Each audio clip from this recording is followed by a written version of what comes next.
The guy stole a clock? Why would somebody even take the time?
A Tesla coil starts out small and then it starts seeking itself the more you turn it up.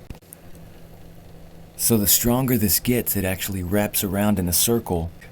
It kind of looks like the angel that they say has all those weird arms. It's like standing everywhere, right? With all the eyes, like the accurate on top of the tree thing everyone talks about. And it arcs over into this thing with like obvious definition of feet and hands, body structure and head.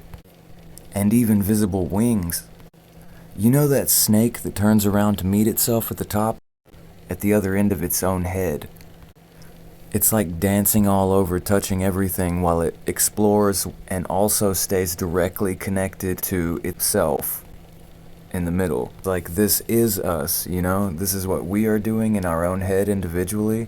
It's what we do together once we do that for ourselves to become one. It's what the universe is trying to do. That's what the buckle of truth is with the stars. That's the buckle of truth that goes on the belt of truth that's written about in scripture. And it's about this arc connecting to itself by basically wrapping around and kissing its own head. It's what sound waves are doing.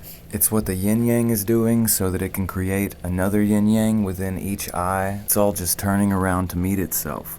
Like spinning the other way over and over into like trillions of multiverses of realities, into quadra-dimensional multiverse.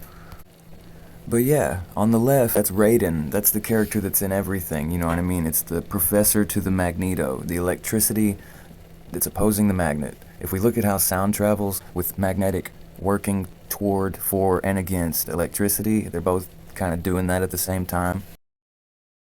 Everything starts to match and line up. And that is what causes us all to like rise as this electrical thing that we came from. What Jesus said, by keeping a pattern, keeping the yes as yes and the no as no, it sounds so simple, but it's true.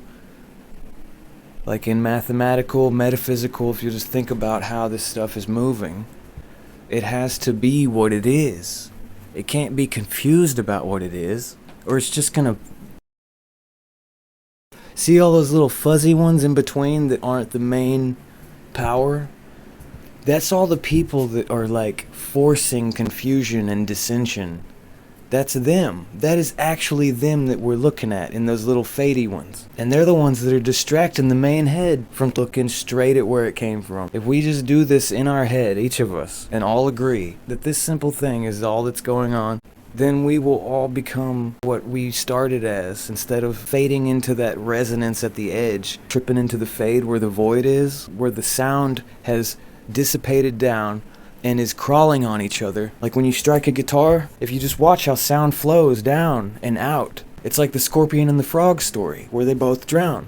But yeah, guess why everything's left to right? It's because if you do things from right to left, also in equal stance, everybody thinks they have a fighting stance, that one side. Everybody thinks they have a one hand, that one side. But really, what's going on is, I don't know if it was on purpose, maybe not. I'm not a conspiracy theorist, and I don't care whose fault it is. You know, it's all of our fault for not realizing sooner. The thing is, if you use both, then your brain will combine. Ambidextrous people kind of have like an advantage on this, because they're already equaling out like the two sides of the brain. That's what needs to happen for everybody. We're supposed to do this with our brain, man. But we're being kept from doing it whenever we think that we're supposed to do the one-hand thing. That's all that it is. Like, why one-handed anything when you could... Like, I realize that this sounds weird because people are going to go, well, I just can't do it with the other hand. And I get that. Like, I can't write with my other hand. I can kind of write with my other hand if I try, but I don't really try to do that. What I actually do is I used to build houses, and I was using saws and hammers, eventually after a few years with both hands, to where I didn't think about it. I think that's why this is happening to me. I think that's why that I can say this stuff so easily now. I can use any tool with either hand now. I can throw a hammer from hand to hand. Anybody who knows what that's like knows that it's a very convenient thing to be able to do, right? You're not limited to one way of thinking, one-sided thinking. You're going to tell yourself that you can only be one side of your brain. You won't be able to make your brain kiss itself, basically. When it does complete the loop, third eye will start. Like, another thing about that, if you'll raise your eyebrows up real tight, as high as you can get them up, and then squint your eyes, close them hard, you'll feel this vibration in your ears and in your forehead. Eventually it'll do it by itself, and the face will be unnecessary. But I used to do that all the time when I was a kid. All through my life I've done it, and now since I took like the smallest dose of mushrooms recently, it was a few months ago, and the shit is still, feel it, just microdose, and you'll feel it flex. It just stays there. Making the face, you will feel the vibration. Once you do the other and just stay alone a little while, it will fucking stay flexed, brody. Anyways, I'm getting off of here. That's everything. Anybody who made it to the end of this video, I love you, dude. Talk to you tomorrow. Bye.